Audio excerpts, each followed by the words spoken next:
Hi, this is Rabbi Chaim Kaufman. Welcome to our 81st installment in the Torah portion of the week. We're holding by Parshas Emor, and Parshas Emor is a packed parsha. It speaks about the laws of the Kohen, who he's allowed to marry, who he's not allowed to marry, also by the Kohen Gadol, disqualifying blemishes, speaks about safeguarding Truma, talks about blemished animals, also speaks about the holidays. There's a lot to speak about, but I want to focus on mainly one thing, and that we're going to see at the beginning of the parsha. So here the Torah says, beginning chapter 21, Hashem says to Moshe, say to the Kohanim, sons of Aaron, and tell them, each of you shall not contaminate himself to a dead person among his people, except for the relative who's closest to him, to his mother, to his father, to his son, to his daughter, to his brother, his virgin sister is close to him, who has not been wed to a man, not been married. Third shall he contaminate himself, husband among his people, shall not contaminate himself, the one who desecrates him. So these are the laws of the Kohen, who he's not allowed, or who he is allowed to contaminate himself for, just immediate family, and not for any dead person. If there would be, let's say, a mace mitzvah, somebody no one could bury, Kohen could do that, but he's trying to hold on to his holiness, so that's why he's not allowed to contaminate himself, come in contact with a dead body, or go to a base of kfaros, go to a graveyard, right? He's not allowed to go there as well. So again, we're singling out, the Kohen for the extra holiness that he has to have. It's only, by the high priest, only allowed to marry certain people. Also, a regular Kohen, can only marry certain people as well. So here's interesting. Says Mori Varebi Arav Agon Ramosha Storm Shlita, should be well. Brings down and Tam Vadas in his book on Chumash, and he brings down a medrash. Medrash is in Medrash Rabbah, chapter 26, 26:7, 26 verse 7, I guess, and he brings down the medrash like this. He says that we learn out that God shows to Moshe Rabbeinu, God shows him all the generations and the leaders, right? The leader is the one who enforced the law, etc., etc. He says each generation and its kings, each generation and the ones who support the community, each generation and the ones that steal by force, each one that steal not by force, by hiding.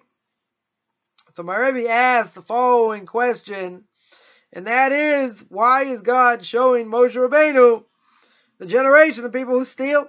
Right? People steal by force, that don't steal by force. I can understand he wants to show him, the ones who support the community, the ones who enforce the law, kings, all these important people. Why in the world does he want to seemingly show Moshe Rabbeinu, dregs of society, people who steal, people who, steal by force or steal not by force? Like, what would be the point of doing that? So my Rebbe here answers, and he says that included in seeing all these people, he sees kings, right? So that means he also would see the ones who run that generation, the ones in charge, right? The kings, the judges.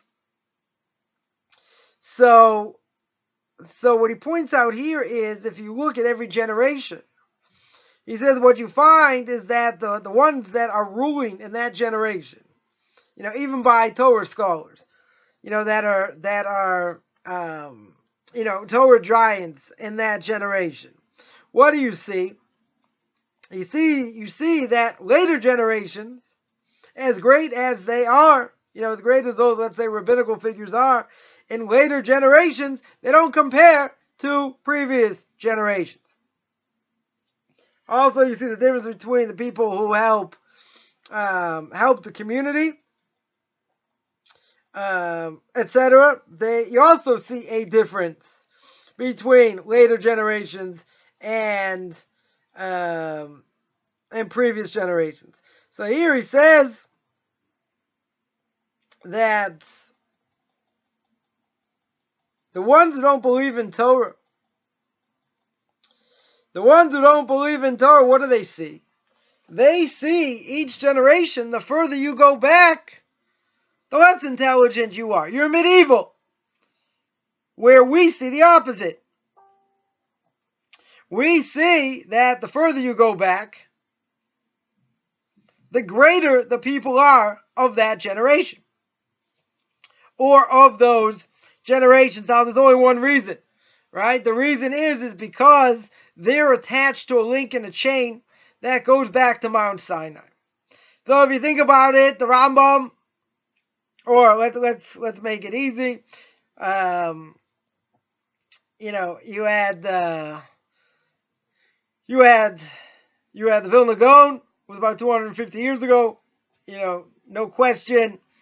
He could have probably been in a previous generation, would have been just as great. He had a tremendous, tremendous soul. Right, from the Vilna Gaon, you have Rav Yosef Karo, right, who wrote the Shulchan Aruch. Right, that was before him, a few hundred years earlier. You go before that, you get the earlier commentators. You have the Rambam, you have the Ramban, you have the Ritva, you have other early commentators. Then you go back to Rashi. Rashi's before, and then before Rashi, the Gaonim, right, or the Rabbanan Savarai, the end of the Gemara. The rabbis at the end of the Gemara. You got the Gaonim. Before that, you got the Amoraim. You got the Tanaim before them, and then you got the prophets. Yeah, you got the Anshe Knesset HaGedolah, the men of the Great Assembly. And before them, you got the prophets, and etc. So when we look at previous generations, many people think, mistakenly, that the further back you go, the more backwards they are. Now, we'll give a few examples why that's not the case. One, let's take a look at the Rambam. The Rambam lived in the 12th century, and the Rambam was a doctor, right? He's a doctor by trade. He was a doctor to the king, to the sultan, and the Rambam understood medicine incredibly well, and he understood the medicinal properties of plants. That means he could grind up plants and, put them in a certain form, and this plant will help for this plant will help for that, etc. So today, a person goes to a doctor, and he's got whatever issue he has. The doctor will say, take this and take this. Now, a person may want to know, okay, but, why do I have to take this? Now, he's not going to go through all the years of learning and what this does and what that does. It's going to be a little, probably a little bit curt. Not going to want to answer, right? So he'll say, just take it works. Now, part of the reason that's what they're going to say is because they don't necessarily know what the medicinal purposes are that are in it that makes it work. Now, you might say there are holistic doctors out there. They could probably tell you, they probably learned why certain things work for this or don't work for that, or, whatever the case is. But you had a time in history where people understood these medicinal properties of plants. Well, the Rambam was medieval. Yes, he was. But he had a tremendous understanding. If you look at his magnum opus, the Mishnah Torah, right, and the Shulchan Aruch is written in the form, or close to the form of the Mishnah Torah. It's broken down similarly, the way the Rambam did. So, the Rambam systematically organized, all these laws, laws on Shabbos, laws on festivals, laws on prayer, laws on blessing, all these things he organized. And the Shulchan Aruch is based on this organization. So the Rambam wrote one of the books, or one of the chapters that he wrote in the Mishnah Torah was the chapter of Kiddush HaChodesh. Kiddush HaChodesh meaning sanctifying the new moon. So the Rambam goes through great detail of figuring out mathematically when these new moons came out. Now, before, what was done was the Sanhedrin and rabbinical courts in Jerusalem would wait for these witnesses to come.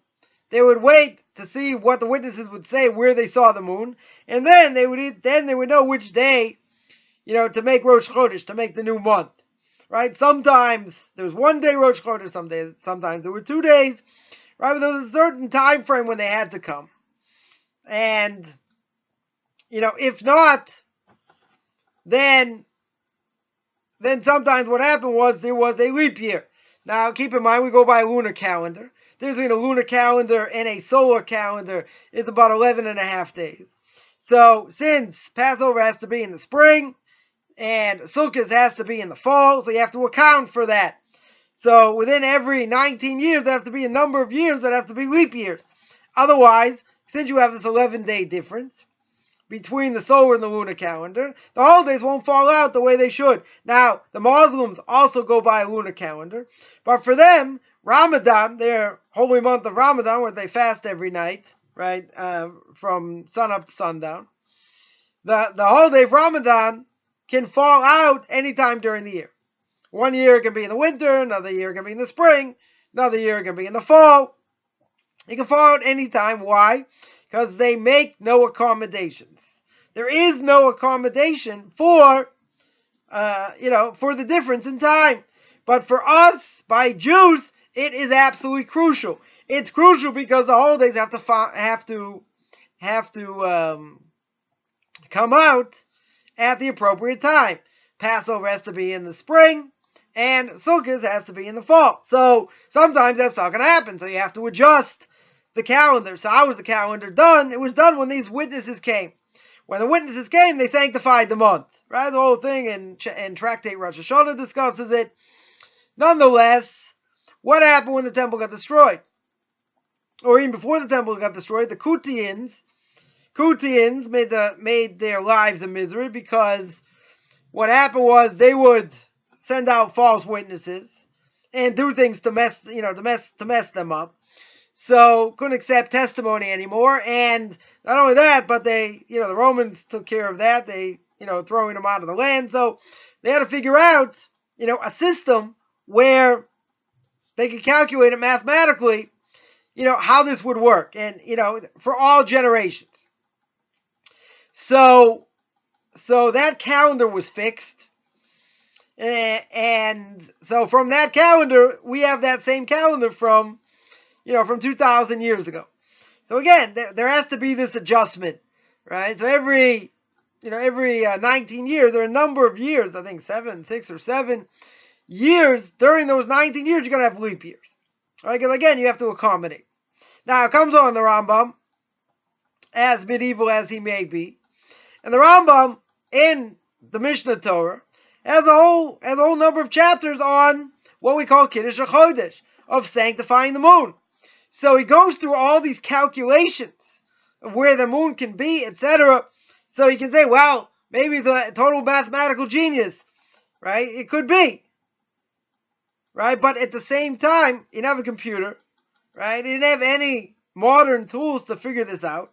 And he wrote this whole, chapter after chapter about the laws of sanctifying the moon. So what's the point? So the point is, you may say the Rambam lived 700-800 years ago, and how much could he really have known? How great was he really? We can't even imagine. Well, we can't even imagine. He figured all this stuff out without a computer, without pen and pencil, right? He had to write on tablets and whatnot. So it's a very different world. But when we go that far back, or it doesn't matter, even previous generations, doesn't have to go that far back, we see that they had higher level of knowledge than what we have today. We're more sophisticated. We have strong computers, and all this and all that. We're nowhere near at the level of previous generations, right? And all the more so of generations even before that. So people make the mistake and think that the previous generation, oh, what do they know? They didn't even have computers, right? Imagine a person can have more memory in a phone, than when the first computer came out. I mean, that boggles the mind how fast technology has changed. So it can be good, it can be bad. But, in today's day and age, as I gave a class many years ago to the yeshiva students, about 18, 19, 20, and they, at that time, see, now I got gray hair, so at that time, they're only about a generation and a half removed from me. I was only about a generation and a half older than them. So the Chofetz Chaim says, and someone asked this question, that the famous Chofetz Chaim, Rav Yisrael Meir Kagan HaKohen, Zecher Tzadik Livrocha, may his name be blessed. Chofetz Chaim said that the generations before Mashiach comes, before the Messiah comes, the generation is going to move much quicker. Right? You're going to have a number of generations within a generation, meaning that a lot of things are going to be happening very fast. So someone asked, all right, what does that mean exactly? So I said, I'll give you an example. I said, I'm only a generation and a half removed from you guys. And being a generation and a half removed, I didn't grow up with Microsoft Windows. Now, these people could, these guys could not even fathom, like what that was. I remember, when I was in college, someone came back from break with a Commodore 64. Commodore 64, 64K. Like, that's nothing today. So, when you think about it, with all the innovations, and look, from that time, you're talking, long time. You're talking, let's say, about 30 years ago, right? 30 years ago, this computer had 64K. Other computers came out after, 128K, 256. All right, things started to move a little bit, but, it's hard to imagine, today. Something like that. And these guys couldn't imagine what it was like to grow up without Windows. The closest thing to Windows that we had was a Macintosh, right? Macintosh came out in the late 80s. And, Macintosh, was more like, I guess, it was similar, I guess to Windows, well before, right? It was before Windows. Anyway, when we look at previous generations, so you say, oh, you only had 64K, 128K, like you're living in the dark ages. Do you have calculators? Like, could you figure things out? Did you need an abacus? Did you need the slide rule? Like, it boggles the mind. So the way the secular world looks at things is what happened before. Previous generations, that's the dark ages. That's like, by Second Temple time. Like, that's dark ages. Today, we're more modern, we're more advanced, we have all these things. So, as my Rebbe here points out, you look at previous generations, they had a lot more knowledge than we do. We're coming to figure out things that have already been in the world. We're just, bringing them down to this world. But they knew how to think better. They knew how to think clearer. They didn't have as many distractions, certainly, as we do today. They lived in a totally different world. They were living in a world of famine. They were living in a world of war, living in a world of survival. And most people today live in a lap of luxury. Doesn't mean they're rich, but there's no war. They're not scrounging for food. There's not death. I mean, there is death around us, but it's certainly not the same, by any means. But people in previous generations, talking about Torah now, had the ability to see things in a much deeper way. And, you look at the earlier commentators, on more esoteric, let's say parts of the Talmud, let's say by like the laws of sacrifices, or the laws of purity and impurity, what I'll call spiritual cooties, like right? Spiritual cooties. And you see that there were people, previous generations, volumes, wrote tremendous amount explaining what it means and comparing it to the passages and this and that. Today we don't really have such a connection to it. Even back then they didn't have such a connection to it. But how did they know more? how do they know it, at such a deeper level than we can ever imagine to try and get to? And we're not even close to that. So the simple answer is that the closer we are in going back to Mount Sinai, meaning previous generation is, the last generation is one generation closer to giving the Torah Mount Sinai. Generation before that was before them, etc. But you definitely see a fall-off rate of what scholarship was like. Talking even 100 years ago. Right? Even 100 years ago, the difference in scholarship between that generation and this generation, is like, it's like trying to compare an ant to a gorilla. I mean, bad comparison because the gorilla goes smash, right? But we're talking about us today with all our technology being like ants compared to previous generations who were, I don't mean big physically, even though I said gorillas, but, big in understanding. Big in being, having the ability to think. Most people today cannot sit for long periods of time and think. Talking about rabbis of previous generations, there were stories. There were stories of like being in the same position for hours and not moving. No thirst, no hunger, nothing. The only thing is, let's figure out this Rashba. What does this Ritva say? Right? What is he getting at? What do they disagree on? But I got another source somewhere else, this, that. And they're grinding and grinding and grinding to get to what the truth is and what they disagree with or what they agree on or whatever. They spend hours and hours using their brain. The famous story with the Chazon Ish. That the Chazon Ish, great rabbi of the last generation of Avram Yeshaya Karolitz, Zecher Tzadik Livrocha, his name be blessed, lived in Bnei Brak, and he wasn't physically strong his entire life. Right? He's very relatively weak. And he used every ounce of energy, that he had, while he learned. He became, like the Torah giant of the last generation. And there were times where he was so physically weak, like he didn't make it back to his bed. He just like collapsed on the floor.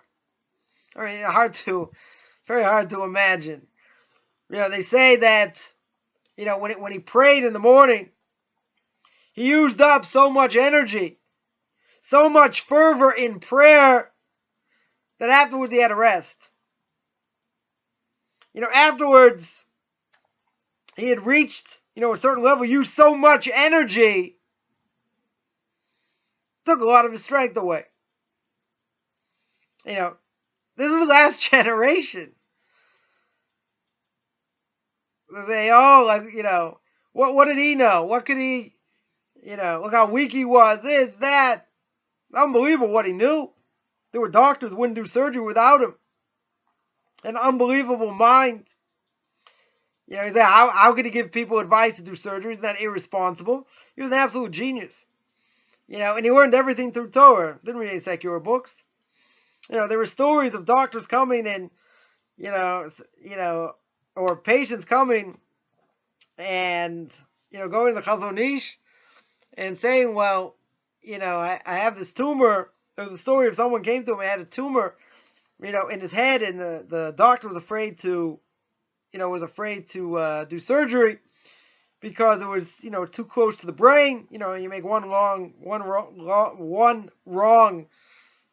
cut and, mess the person up for life, could turn him into a vegetable, this, that. Afraid to do the surgery. So the person came to the Chazon Ish. Chazon Ish, heard the story, heard what the person said, took out a piece of paper, drew a picture of the head, the brain, where this tumor seemed to be. And he said, okay, tell the doctor this is where you should go in. Come out here, go in here, go out there, and, it should be fine.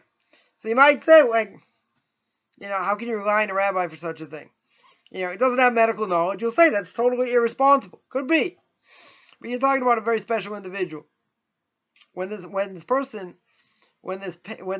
student of the Chazon Ish. I don't actually know if he's a student, but came to ask Chazon Ish his advice. Chazon Ish, got out this piece of paper, wrote it down, and said, "Give this back to the doctor. Go show it to the doctor." So he shows it to the doctor. The doctor takes one look at it and almost faints. The doctor said, "This is a medical genius. This is an absolute medical genius. This is the only way we can operate." And from that time on, the doctor never did surgery without getting a blessing from the Chazon Ish. And if he had questions of what to do, he went to the Chazon Ish. Didn't go to, higher level doctors. I mean, maybe he did, but, his final authority was the Chazon Ish after seeing it. So that was only a generation before, right? That's the only previous generation. I mean, we don't have people like that today. But see, the irony is that all his knowledge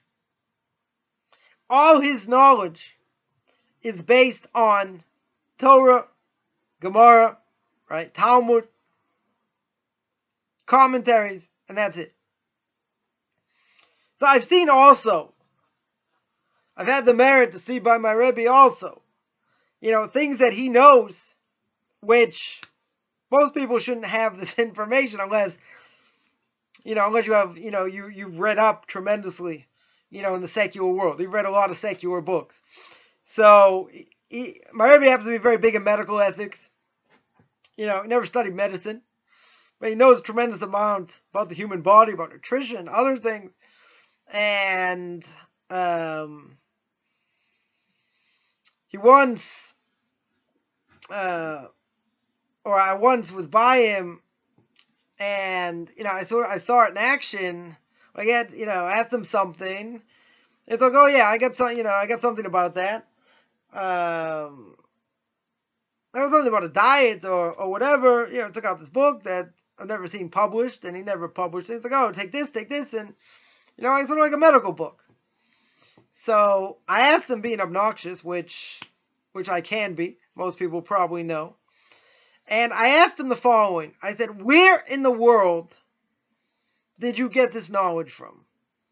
So I said, either you have a tremendous secular library in the bathroom, which I still never found, or you went to, university, and got some sort of degree nobody knows about. You got all these books lying around, which, seemingly no one's found. I mean, the apartment's not that big. I mean, all right, he's got a storage shed for his books or whatever, but, he's got all his medical books in there. I don't think so, right? I've been in there also. So, Torah giants have what we call a special siyata d'shmaya, special heavenly help. It cannot be explained. It cannot be explained in normal terms, because a person will say, well, they put their face in the books all day long. What can they know about life? If a person's really in tune and really doing what they should be doing, a person can reach tremendously high levels only from these books. You can get special knowledge just from these books. You can say, how can that be? So I can't explain it, right? Because I don't have it. Right? I can't explain it. But what I can say is I've seen it in action. I've witnessed it in action. So if you have this other knowledge, through Torah, and that's where it's guided from, then that will give you, more siyata d'shmaya, more heavenly help. And I told the story earlier, a question and answer session. There was a great rabbi that two parties came in front of him to decide a case. And I know one of the people represented was there with one of the other parties. And this is a Torah giant of the last generation as well.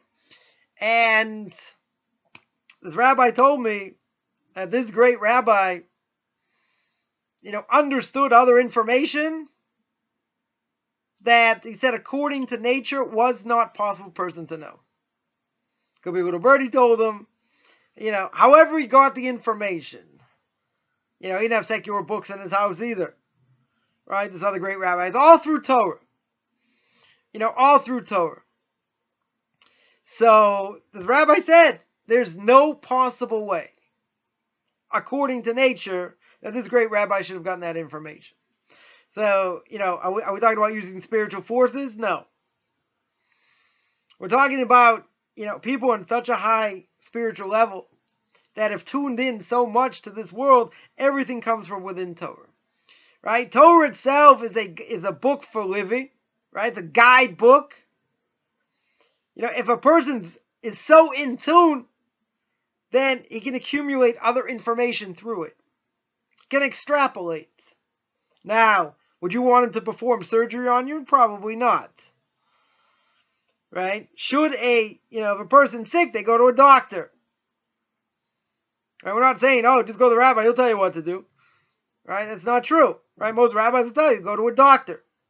In this case, the Chazon Ish, this person came to him with the following question, what to do, because the doctor said there's nothing to do, and this is what the Chazon Ish told him.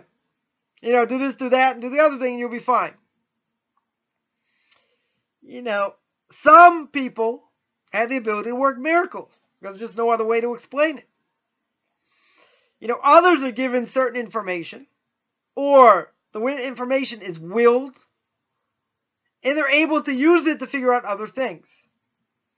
So again, you're going to say, nah, it's hocus pocus. It's using names of God. It's, reading medical journals. It's doing all these other things. It's not true. How can I be so sure? Maybe I've been brainwashed also. Maybe, I'm drinking that funny Kool-Aid. Could be, right? I've been called a lot worse. I'll take that as a compliment. But, I'll just say by my own Rebbe that, in 20 years, more than 20 years, having a close, connection and seen him in action in many different avenues, that's pretty incredible where his knowledge comes from. Being a genius, having a photographic memory, yeah, that helps. But other knowledge, he's not reading Encyclopedia Britannica. Right? I don't even know if it still exists. Right? That's not what he's reading. He's not going to Wikipedia, figure things out, get information. It's all through learning. So imagine, this is just the previous generation. Imagine what people were like before that. What knowledge they had. What they were possibly capable of doing. They're like, you're building these people up to people that they weren't. It's not true. Right? The Talmud says clear. Many, many stories, of the rabbis, of how they had the ability to bring people back to life. Just that the generation didn't warrant it. They're trying to build up the credibility of the rabbis. You can call it what you want. These people, we can't even imagine who they were. We can't imagine. That's why there was one great rabbi, I mentioned the story before, that would sit when he would learn, and in front of him it said the words, Shvisi Hashem L'negdi Tomi. He would say, God's in front of me at all times. I never want to forget when I'm learning. When it says, Amar Abaye, or Abaye Amar. Right? It says, Acheliga Abaye. The holy Abaye, the holy Rava. I want to make sure I'm not learning Torah like mathematics. I want to know I'm learning for the sake of heaven. That's what God wants. This is God's law. It's not all make-believe. And if a person only learns, like it's mathematics, it doesn't have effect on your life. Torah, when it's learned, when we learn something new, we have to exemplify it. We have to do it. We have to keep it. We have to live by it. It's a book for living. It's instructions for living. It's not about, all right, this rabbi says like this, someone else says like that, later commentary, early commentary, turns into a pretzel, all these different things. Yeah, that's called intellectual stimulation. It's also about truth. Because when a person learns, the whole purpose of learning is to change us. If it's all just about intellectual stimulation, how does that change a person? Take the famous example, of Bertrand Russell, right? That taught ethics, but he's extremely unethical. So his students said, how could you teach ethics and be so unethical? And he said, if I taught mathematics, you expect me to be a square? Take someone like Aristotle. Aristotle was brilliant. Aristotle also had a problem with women. He's also a big-time womanizer. See, in Judaism, you don't have that. You have great minds. People worked very, very hard. But their character traits were exemplary. Their character traits turned them into other people. Right? Made them, unbelievable. That's why when someone learns from someone, meaning they make, someone their rabbi, their mentor, whatever the case is, that person has to be similar to them as an angel, the Talmud says. Doesn't mean that the person's perfect. What it means is you look up to them and you'll be able to accept what they tell you. It all has to do about credentials. We've spoken about that. We've spoken about that before as well. So we have to remember, previous generations doesn't mean we're living, it's ancient Rome.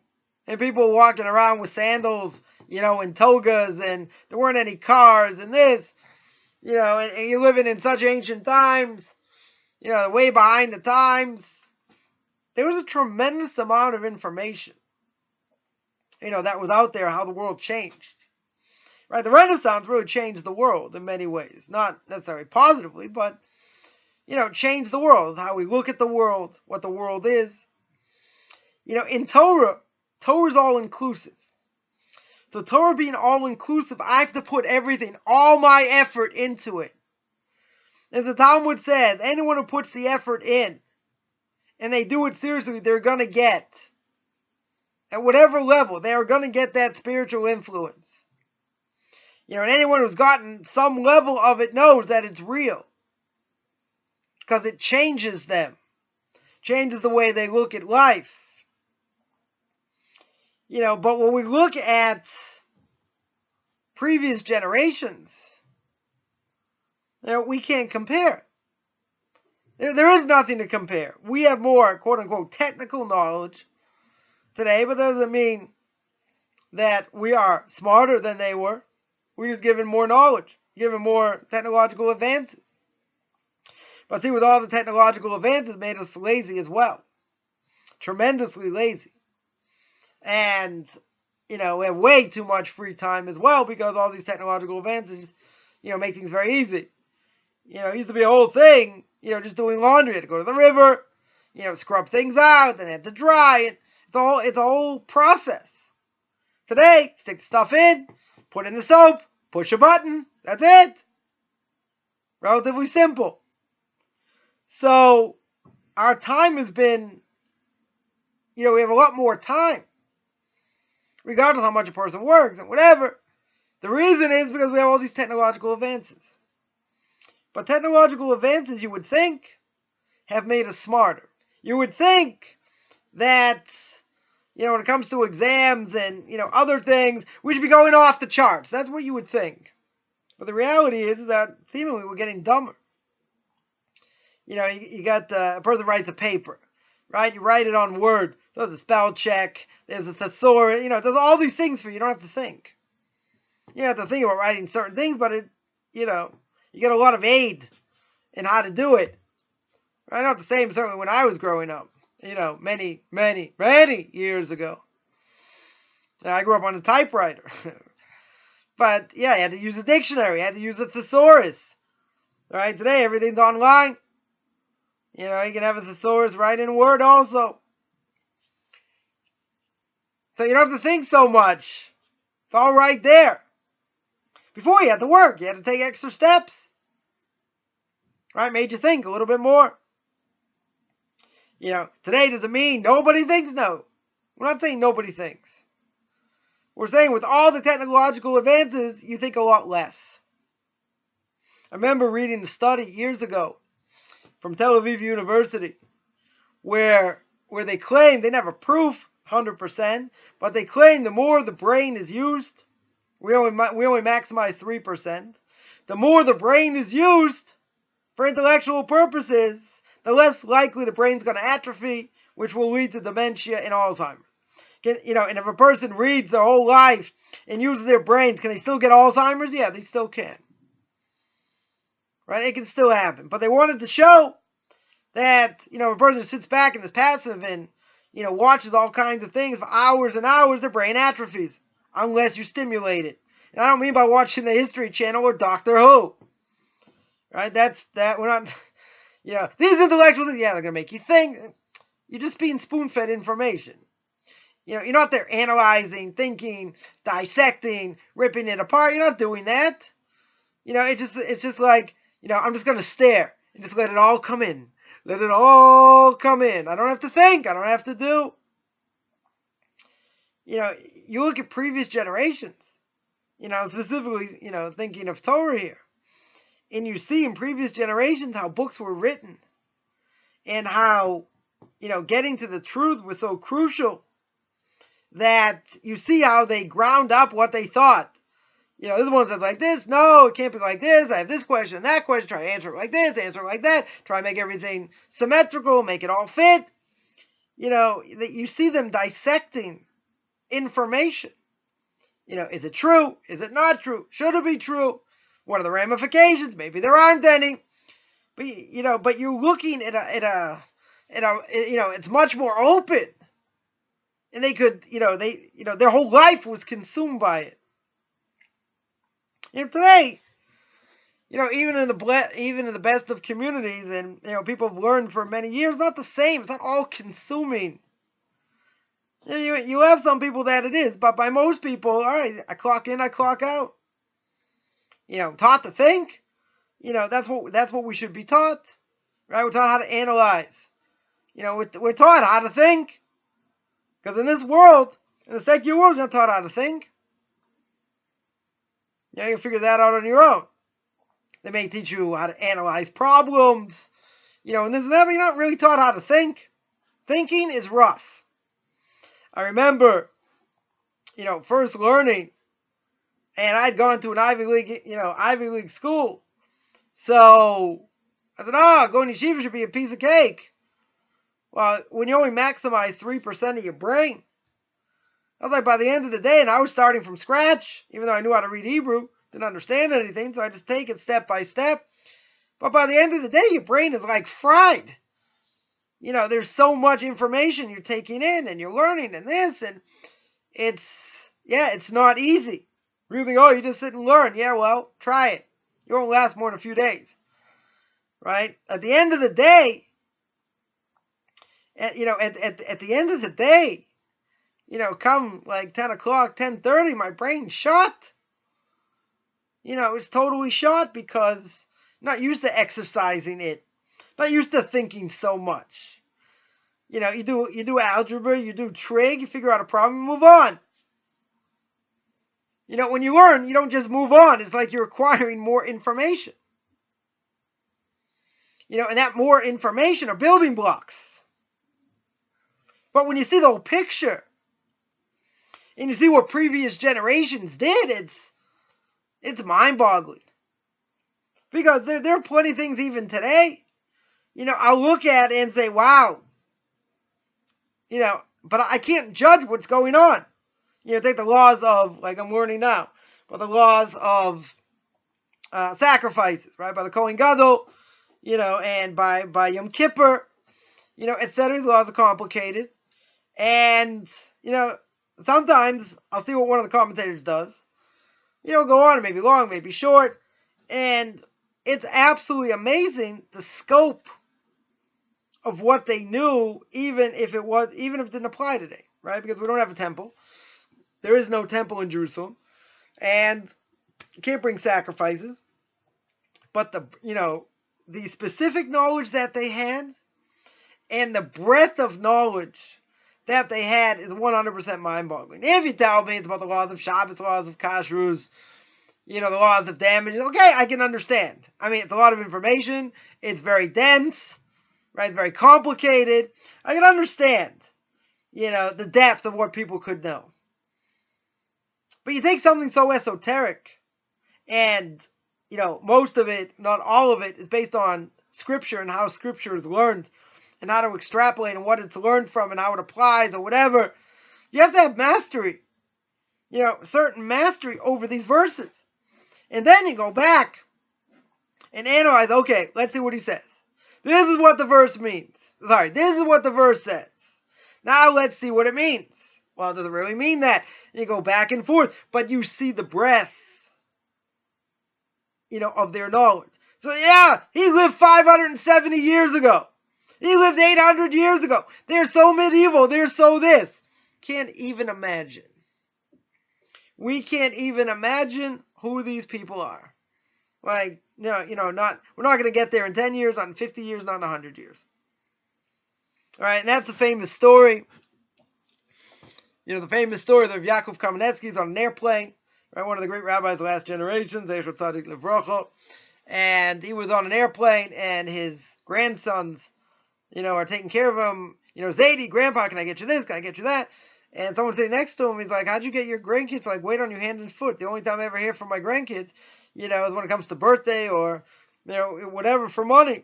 That's it. He said, well, there's a difference. He said, see, the older generation, we're closer, to giving the Torah on Mount Sinai. We're a link in a chain going back to giving the Torah on Mount Sinai.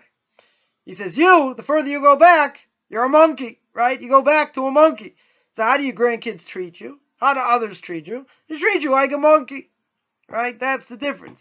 Secular world, Jewish and non-Jewish, looks at the world as what went on before, 100 years ago, 200 years ago, 500 years ago. It's medieval. It's old. They don't have anything to show. They don't have anything to give us. We're in a real technological world. We know more. We're more sophisticated, blah, blah, blah. In the Torah world, the further you go back, you're a link in a chain in history. But keep in mind, that link, each chain, the one before it, is stronger. Because it was closer to Mount Sinai. There was that level of clarity that the world never saw again, was at Mount Sinai. Right? And then things went sort of downhill from there. Right? In different ways. So, when we look at previous generations, we have to remember that in previous generations, they're 10 times, 20 times, 50 times, greater than us. These people, we can't imagine who they are, and we certainly should never denigrate, the knowledge they had and what they were able to give over, in their books and in their lives. I just want to remind people, I also have I also did a course. It's called Discovery of Biblical Path. It's 6 modules for anyone coming out of idolatry that wants to know either to be a Noahide or to be a convert. So I went through carefully what it means to be a Noahide, what it means to be a Jew, what it means, going through some of the holidays. Shabbos explained a little bit, blessings explained a little bit.